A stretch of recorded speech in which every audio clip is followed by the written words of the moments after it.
उन्हें जमा रखना, ख्याल रखना, ख्याल रखना, ख्याल रखना, ख्याल रखना। नाज़रीन वेलकम बैक। प्रोग्राम ख्याल रखना में आज हम डिस्कस कर रहे हैं आर्टिज़म को। डॉक्टर साहब आप ये बताइए कि ये आप नेशनल एसोसिएशन ऑफ आर्टिज़म और फिर न्यूयॉर्क मेट्रो चैप्टर, इस पे कुछ मज़ीद थोड़ा बताइए आप इसको। तो जैसे सबिया ने बताया तो आज से 4 साल पहले ये ऑर्गेनाइजेशन हमने क्रिएट की। अब नेशनल ऑर्गेनाइजेशन तो थी लेकिन इस सिटी में न्यूयॉर्क में इसका कोई चैप्टर नहीं था। अच्छा, तो जहाँ हम जाके कुछ और सीख सकें या किसी से बात कर सकें, किसी और पेरेंट्स से या ग्रैंड पेरेंट्स से मिलें कि भाई क्या करना है, क्या होता है, क्या नहीं होता।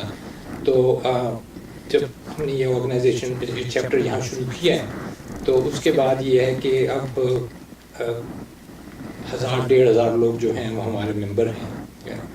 तो हमारा रेगुलरली मंथली कॉन्फ्रेंसेस होती हैं जिसमें हम डॉक्टर्स और थेरेपिस्ट और बिहेवियर थेरेपिस्ट और इस तरह के लोग जो हैं उनको बुला के तो लेक्चर्स दिलवाते हैं और पेरेंट्स जो आके वो अटेंड करते हैं। अच्छा, हम सब लोग वॉलंटियर हैं। अच्छा, कोई फ़ी चार्ज नहीं होती, ठीक है, किसी से, एवरीथिंग इज़ फ्री। ठीक है। हम सर्विसेज नहीं प्रोवाइड करते लेकिन एजुकेशन करते हैं जी। तो जो समर में हम फॉर एग्जांपल वर्कशॉप्स करते हैं, बच्चों को साइकिल चलाना सिखाना, फुटबॉल खेलना सिखाना, स्विमिंग सिखानी, ठीक है।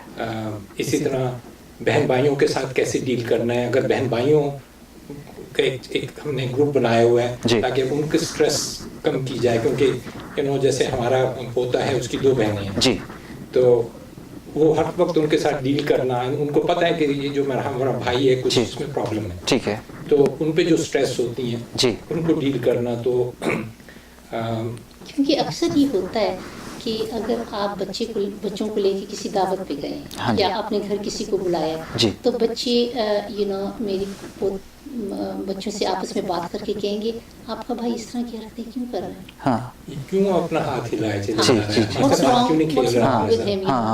तो ये फिर बहनों के लिए बड़ा मुश्किल होता है। तो फिर उनको भी जो है ना सपोर्ट करना कि क्या आगे से जवाब दो, कैसे करना है, हाउ टू हैंडल दिस, उस तरह के ग्रुप्स बनाते हैं। पेरेंट्स के लिए सपोर्ट ग्रुप बनाया हुआ है। ठीक है। एक बड़ा ज़रूरी हमारा जो काम है वो ये है कि हमने एक पेरेंट्स का एक ग्रुप बनाया हुआ है। तो एडवर्टाइज हम करते हैं हमारी वेबसाइट पे और मुख्तलिफ तरीक़ों से कि अगर किसी फैमिली को डायग्नोसिस मिलता है तो उनके बच्चों को कहा जाता है कि इस बच्चे को है तो आप हमें कॉल कीजिए, हम आपको एक और पेरेंट के साथ मिला देंगे जिनके बच्चे को भी अभी रिसेंटली डायग्नोसिस हुआ है। ठीक है। तो उसमें फिर आपको एक किस्म की मदद मिल जाती है कि भाई मैंने ये किया था, वो किया था, फलाने स्कूल में गई, फलाने टीचर के पास गई, फलाने पीडियाट्रिशियन के पास में गई। तो इस तरह जो है हमारे पेरेंट्स का, मदर्स का एक ग्रुप है तो उसको हम मैच कर देते हैं जी। तो अगर कोई स्पेनिश बोलने वाला है तो उसके लिए एक स्पेनिश फैमिली को बुला दिया, अगर कोई पाकिस्तानी है, कोई पंजाबी है तो उनके साथ। तो इस तरह ये है कि ये जो एकदम से डायग्नोसिस होता है तो फैमिली बड़ी परेशान हो जाती है जी, बिल्कुल। उनकी मदद के लिए, उनको समझाने के लिए तो इस तरह के भी हमने ग्रुप्स बनाए हुए हैं। ठीक है। तो अब ये है कि पब्लिक अवेयरनेस भी बड़ी ज़रूरी है क्योंकि आप अगर बच्चे को लेके जा रहे हैं सबवे में या बस में या कहीं तो लोगों को पता होना चाहिए कि बच्चे को ये प्रॉब्लम है, क्योंकि वो हो सकता है कोई ऐसी हरकत कर दे जी।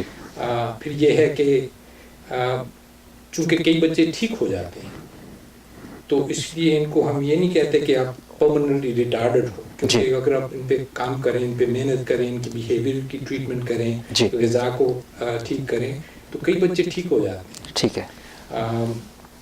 बड़े फेमस लोग हैं जो ठीक हो गए हैं। ठीक है। एक औरत है जो इस वक्त प्रोफेसर है, अच्छा, कोलोराडो में, जो जब पैदा हुई है तो उसको ऑटिज्म था। ठीक है। कई साल उसने बात नहीं की। अच्छा। उसके बाद फिर उसकी माँ उसके पीछे लगी रही, आहिस्ता उसने पढ़ना सीखना शुरू किया। ठीक है। अब वो PhD है। अच्छा। वो पढ़ाती है। ठीक है। तो इसलिए लोगों को ये नहीं देखना चाहिए कि ये बच्चा अगर ये है तो ये हमारी सारी उम्र के लिए ऐसा रहेगा जी। पेरेंट्स भी अगर ये ऐसा नहीं। ठीक है। तो अवेयरनेस बड़ी ज़रूरी है। फिर پولیٹیکل سائڈ پہ اور سوشل سائڈ پہ بڑی ضروری ہے. ٹھیک ہے. پچھلے سال ہم نے اور باقی جو ہمارے اس طرح کے گروپ ہیں نیو یارک اسٹیٹ کے, ہم نے سب نے مل کے تو البنی میں انشورنس کی جو کمیٹی ہے لا میکرز کی, ہیلتھ انشورنس کی پریشر کر کے تو لا پاس کروایا, ٹھیک ہے, جو پچھلے نومبر سے افیکٹو ہوا ہے کہ اب نیو یارک اسٹیٹ میں اگر کسی بچے کو آٹزم ہو تو وہ اپنے ماں باپ کے ہیلتھ انشورنس کی طرف ان کو کوریج مل سکتا ہے. ٹھیک ہے, پہلے نہیں تھا. ٹھیک ہے. تو اس جو میری کمیٹی ہے ایڈوکیسی اور اویئرنیس کمیٹی, ان کا یہ بھی کام ہے کہ ہم ان کے لیے اسکولوں میں جو رولز اینڈ لاز پاس ہوتے ہیں, اسٹیٹ میں جو لاز پاس ہوتے ہیں, تاکہ ہیلتھ کے لیے اور ان کے تھراپی کے لیے, ان کے کوریج کے لیے, ٹھیک ہے, تو اس کے لیے ہم ایڈوکیسی کرتے ہیں, جاتے ہیں وہاں, ملتے ہیں لا میکرز کے ساتھ. تو جتنا بڑا یہ گروپ ہوگا ہم سارے آپس میں مل کے ایک دوسرے کی مدد کرتے ہیں, اور جو آنے والے ہیں بچے اور آنے والے نسل, ان کے لیے بھی کوشش کر رہے ہیں تاکہ حالات ایسے کی جائیں تاکہ ان کو مدد مل سکے. بہت نیک کام کر رہے ہیں آپ دونوں حضرات. بس یہ اللہ نے اس راستے میں ڈال دیا ہے ہمارے پوتے کی وجہ سے. جی بالکل. لیکن یہ کہ جب سے ہم نے شروع کیا ہے تو ماشاءاللہ کافی فیملیز کو ہم نے پچھلے سال سے ایک فائنینشیل ہیلپ بھی کی ہے, کیونکہ چند ایک سال پہلے ہم نے فنڈ ریزنگ کی تھی, ایبل ٹو ریز سم منی.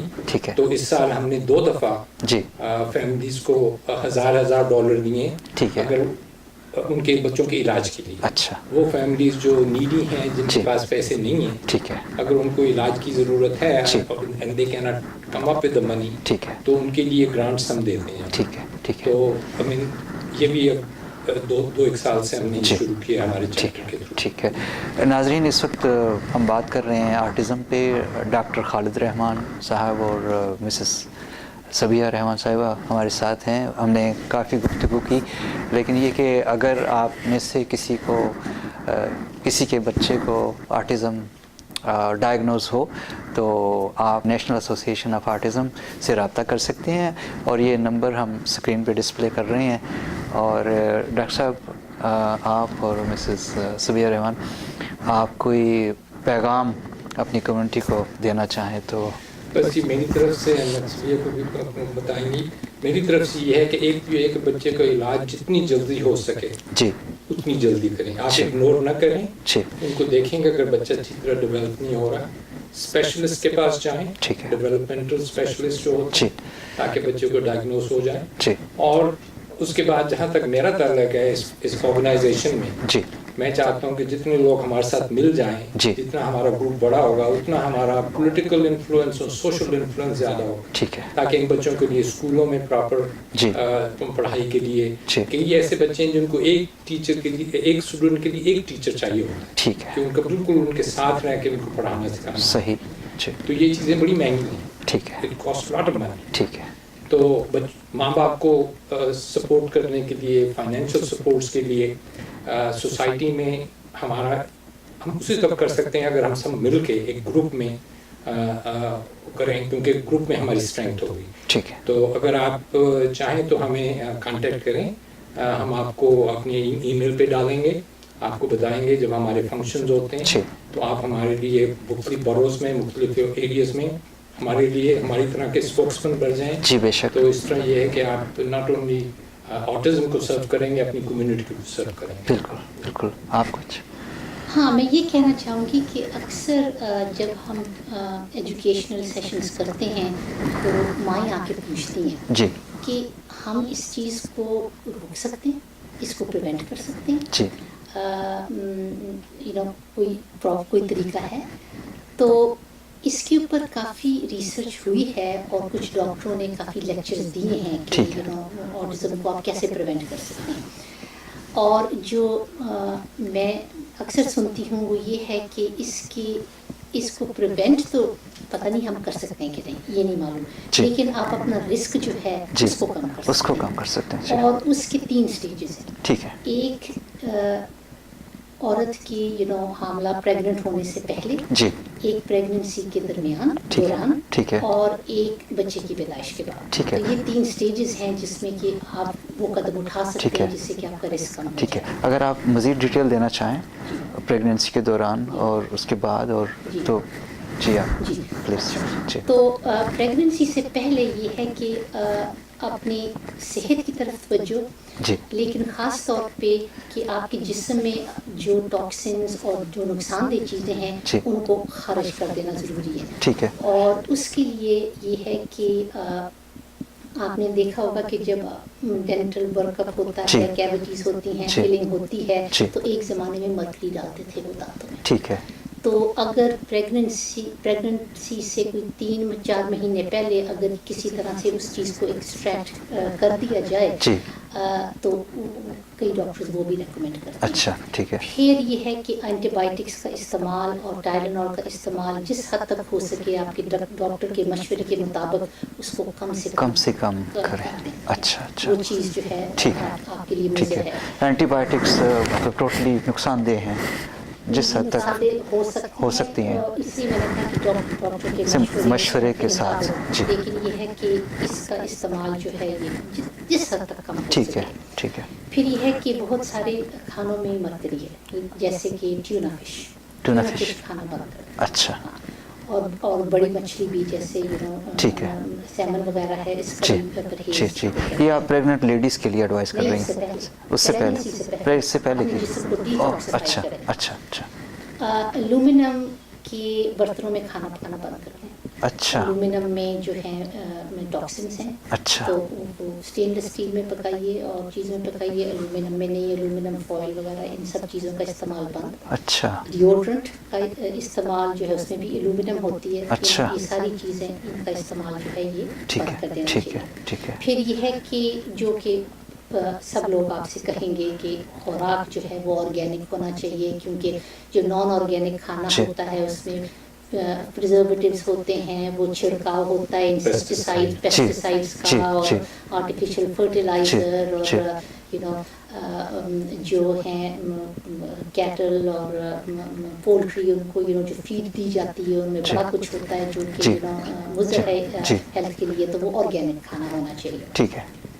दही का इस्तेमाल करते हैं ताज़ा खाना, लेकिन वो भी सब्जियां और फल खाइए जिसमें एंटीऑक्सीडेंट्स हों, जो कि आप समझें कि गहरे रंग के जो मसलन अनार, रेड ग्रेप्स वगैरह हाई एंटीऑक्सीडेंट्स, इनका इस्तेमाल ज़रूरी है। अच्छा। ये सब प्रेगनेंसी से पहले की बात है। प्रेगनेंसी के दौरान फिर ये है कि 15-20 मिनट के लिए आप धूप की रोशनी मस्त लें, ज़रूर लें। अच्छा ठीक है। विटामिन डी ठीक है, इम्यूनिटी जो है उससे बढ़ती है। ठीक है। एक्सरसाइज सब आपको कहेंगे एक्सरसाइज ज़रूर कीजिए, लेकिन exercise outdoor exercise, fresh air, थोड़ा चलें, वॉक करें, भागें, दौड़ें, किसी के पीछे ना दौड़ें। अच्छा जी। और फिर ग़िज़ा प्रोटीन, कैल्शियम, ठीक है। विटामिन्स। ठीक है। बच्चे की पैदाइश के बाद तो ये है कि मैंने पहले भी ये बताया था कि माँ का ठीक है। कम से कम 6 महीने। ठीक है। मुश्किल काम है आज यहाँ और बहुत जिम्मेवारियाँ होती हैं, लेकिन ये बहुत ज़रूरी है। जी जी। पैदाइश के वक्त हेपेटाइटिस बी वैक्सीन बच्चे को नहीं दें। अच्छा। ये यहाँ अस्पतालों में असूल बन गया है कि 12 घंटे के अंदर वो एक बच्चे को हेपेटाइटिस बी का वैक्सीन दे देते हैं। अगर आप मना करें तो नहीं देंगे। अच्छा। लेकिन अगर आपने कुछ नहीं कहा तो ज़रूर देंगे। तो अपने डॉक्टर को बताइए, अपने अस्पताल वालों को बताइए, ये उनको लिख के दें कि मेरे बच्चे को हेपेटाइटिस बी का वैक्सीन नहीं देना, उसकी ज़रूरत नहीं है। अच्छा। इस एज में बच्चे को ये इन्फेक्शन नहीं लग सकती। अच्छा। 18 महीने के बाद आप बेशक दे दें, लेकिन न्यू बॉर्न को इन्फेक्शन नहीं लग सकती, बशर्ते कि माँ को हेपेटाइटिस भी ना हो। अच्छा। और उसके लिए टेस्ट बड़ा आसान है। माँ को अगर नहीं है तो बच्चे को नहीं हो सकता। नुकसान उसका ये है कि उसमें एल्यूमिनियम है। अच्छा। एल्यूमिनियम जो है वो बच्चे के लिए नुकसानदेह है। ठीक है। और इसकी तो स्टडीज़ भी हो चुकी हैं, स्टोनी ब्रुक यूनिवर्सिटी में स्टडी हुई है, पब्लिश हुई है कि जिन लड़कों को हेपेटाइटिस बी वैक्सीन लगा था उनमें ऑटिज्म के लिए। अच्छा अच्छा। پھر یہ ہے کہ باقی ویکسین سے بھی اس حد تک پرہیز کیجیے کہ ایک سینسیبل ویکسین اسکیجول ہونا چاہیے. ہم لوگ جب پیدا ہوئے ہیں بچے تھے ہمیں 1-2 ویکسین لگتے تھے, اسمال پاکس کا لگ گیا, پولیو کا لگ گیا, ہمارے بچوں کو بھی زیادہ سے 3-4 تھے. اب یہ کتنے 40 ویکسین لگا دیتے ہیں. 18 مہینے کی عمر تک کوئی I think 76 شاٹس لگتے ہیں, 36 ویکسینز. ایک وزٹ ہوتا ہے جس میں ڈپارٹمنٹ آف ہیلتھ نرس کو وہ ڈائیگرام بنا کے دکھاتے ہیں جس میں ایک بچے کو 9 شاٹس لگنے ہوتے ہیں اس دن. اچھا 4 ڈفرنٹ ویکسینز کے 9 شاٹس, ایک ادھر. تو نئی بیماریوں کے نئے وہ ویکسینز نکلتے چلے آ رہے ہیں. تو اگرچہ ویکسینز جو ہیں بیماری بچاتے بھی ہیں, لیکن جو بچے جیسے سبیہ نے کہا تھا کہ اگر ان کا کچھ جینیٹک ڈیفیکٹ ہو یا کچھ پرابلم ہو ان کے امیون سسٹم میں, اگر وہ نو ویکسین ایک دم سے ہینڈل نہیں کر سکتے تو کئی بچے جو ہیں وہ ایک دم سے ٹپ اوور ہو جاتے ہیں اور وہ بیمار ہو جاتے ہیں اس کے بعد. تو ایک تو یہ ہے کہ ایک وقت میں ایک ویکسین 1-2 ویکسین سے زیادہ نہ لگوائیں, اور اگر ماں باپ انسسٹ کریں تو ڈاکٹرز مان جائیں گے. میری پوتی ابھی پیدا ہوئی ہے تو ان کو میں نے جب سمجھایا ہے انہوں نے اپنے وہ ڈاکٹر پک کیا پیڈیٹریشین جو اس بات پہ مان گئی کہ ٹھیک ہے میں آپ کی مرضی کے مطابق بہت زیادہ ویکسین ایک دفعہ نہیں دوں گی, ان کو میں سارے ویکسین دے گی لیکن 1-2 ہفتے ٹھہر ایک دن میں. جی ٹھیک ہے. پھر یہ بھی کہ بچہ جب بیمار ہو تو اس کو آپ ویکسین مت لگائیں. اچھا. اور اکثر یہ ہوتا ہے کہ اپوائنٹمنٹ ہوتی ہے کہ ڈاکٹر کے پاس لے کے جانا ہے, بچہ بیمار بھی ہے, اب کون دوسری اپوائنٹمنٹ لے, تو چھٹی لی ہوئی ہے تو چلو بچے کو لے جاؤ.